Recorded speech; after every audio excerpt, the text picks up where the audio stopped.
This is Dr. Daniel Paul with Easy Orthopedics, and today I'm going to explain how you can get pain relief from your shoulder bursitis. So, shoulder bursitis is super common. It's also known as shoulder impingement. Sometimes they get used interchangeably. Shoulder impingement will cause a shoulder bursitis, but you'll know if you have shoulder bursitis because a lot of overhead activities will hurt. If you have to reach kind of behind and out, it'll hurt. When you're sleeping, it can hurt. If you sleep on that side, it'll feel like someone's just punching you in the shoulder.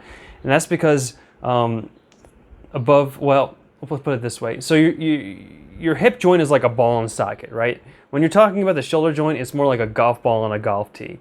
And on top of that is the rotator cuff that holds it all there. Now, above that is your shoulder blade, which you can feel. But there's a space between it called a subacromial space, meaning that it's beneath the acromion. And sometimes things can get really inflamed in there, and there's a bursa that lives in there. And we have bursa all over our bodies, but there's one in the shoulder. And the point of them is to create kind of a frictionless environment. It helps with rubbing. But oftentimes the one in the shoulder can get pretty inflamed, and that can cause you a lot of difficulties.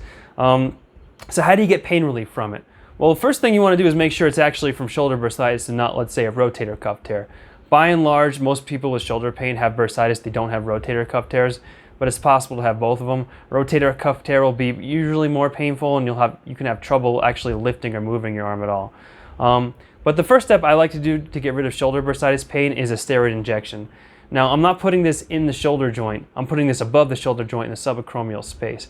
I like to kind of go from the top area, someplace called an advisor's portal. That's just my personal preference, although your doctor can kind of go from the side or the back as well. And what that does is that decreases the inflammation in the shoulder bursa significantly.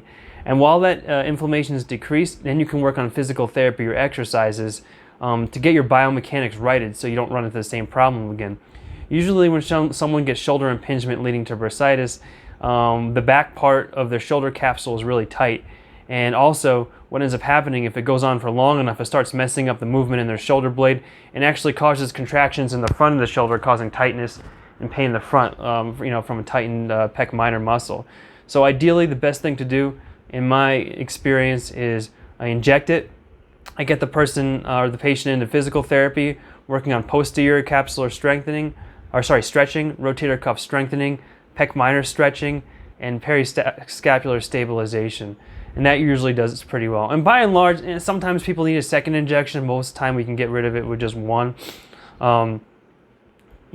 Rarely somebody will need surgery if it doesn't go away, but I find that if they're compliant with the injections and therapy, then that's usually good enough to take care of it. So I hope I was able to answer your questions on how to get rid of shoulder bursitis.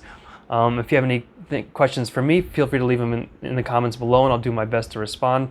If you like this video, we put out new content every Friday, so please like and subscribe, and thanks for watching.